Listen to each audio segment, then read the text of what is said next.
everyone, Gabriela here from the Sewing Studio. I'm here to talk vinyl. I know so many of you that are totally loving these vinyl pre-cuts, but working at the store, I see a lot of you sewers pick up a roll of vinyl because you love it and then put it down saying either you don't know how to sew with it or that it's too difficult.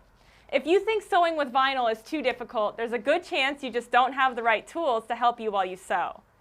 Today I'm going to fill you in on what you need to begin sewing with vinyl, and we're going to make this awesome little bag. I modified this easy zipper cases pattern a little by adding a groovy eyeball applique in the front and some hardware with the strap to make a little crossbody bag. I'll provide the link to the pattern and instructions for the applique and extra strap so you can make one like this too. Let's get started. To begin sewing with vinyl, you will need non-stick vinyl needles and a Teflon or roller foot. Vinyl sticks to regular sewing machine feet, so it's harder for the feed dogs to do their job, feeding the fabric through while you sew, leaving you with ugly, uneven stitching. The Teflon foot is essential for sewing with vinyl because the bottom has a layer of non-stick Teflon that allows your foot to glide on the vinyl instead of getting stopped up by the stickiness of the fabric. The roller foot works the same way and assists the feed dogs by using wheels while you sew. Vinyl needles are sharp and non-stick, so they aren't bothered by the thickness or tacky qualities of vinyl fabrics.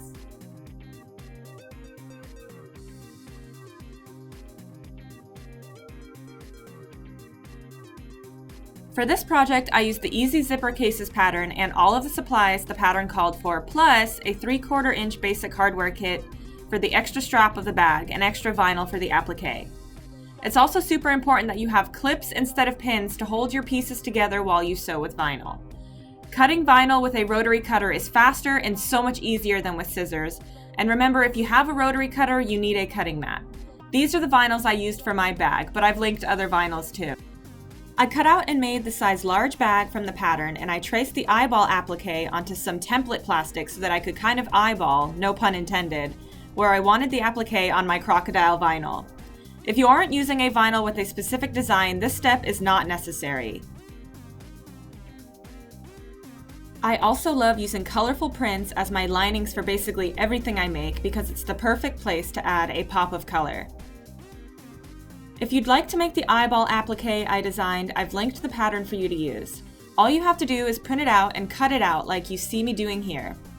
After you've cut it out, trace the pattern pieces onto the back of the vinyls you've chosen for each piece.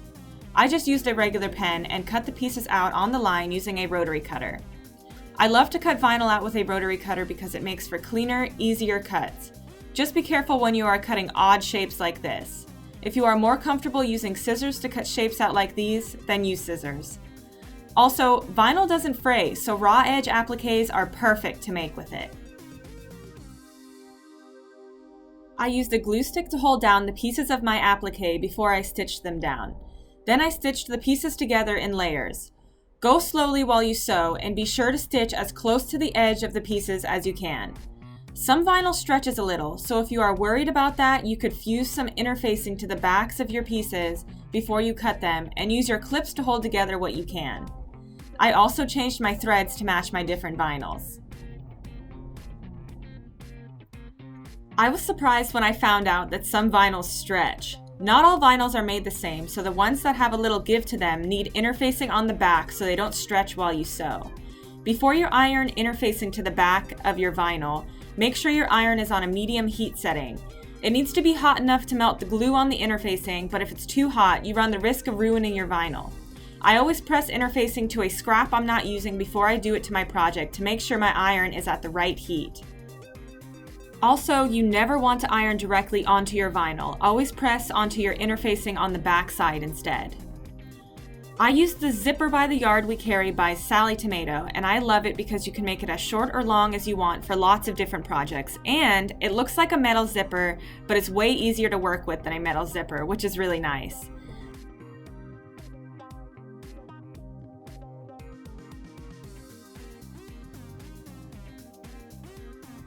To put together the bag, I just followed the instructions from the pattern, which I loved because they were so simple, and that made it super easy to make it my own by adding something extra. I like choosing easy projects so that I can customize them like this.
For the strap, I cut a few 2 by 27 inch strips from my vinyl pre-cut.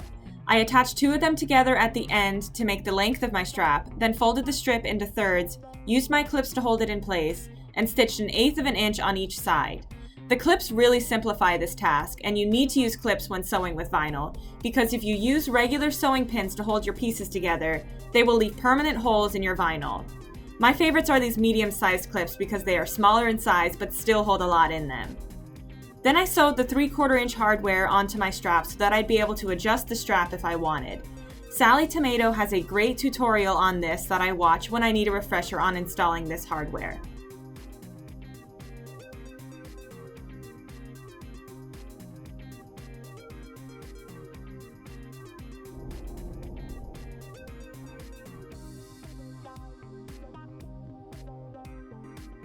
Make sure you also make the tabs for the D-rings as well.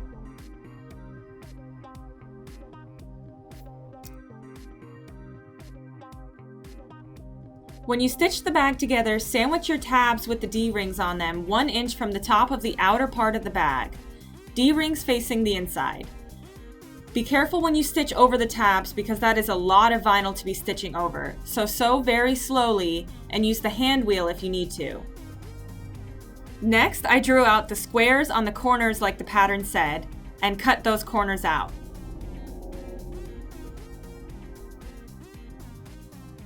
Stitch the corners together like this to box the bottom of the bag.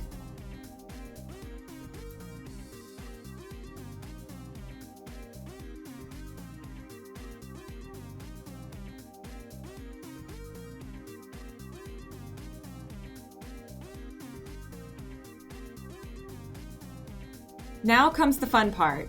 You get to turn the bag inside out.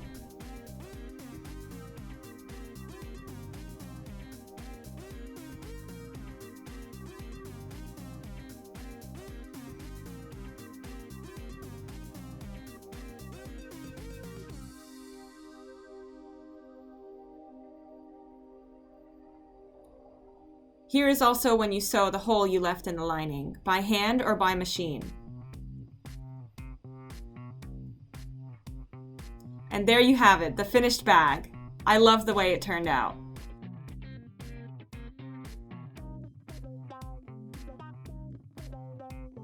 Thanks so much for watching this video. I hope I've inspired you to try sewing with vinyl, and I can't wait to see what you guys come up with using our vinyl pre-cuts. Please be sure to like or share this video if you enjoyed it, and subscribe to our YouTube channel for more. Happy sewing!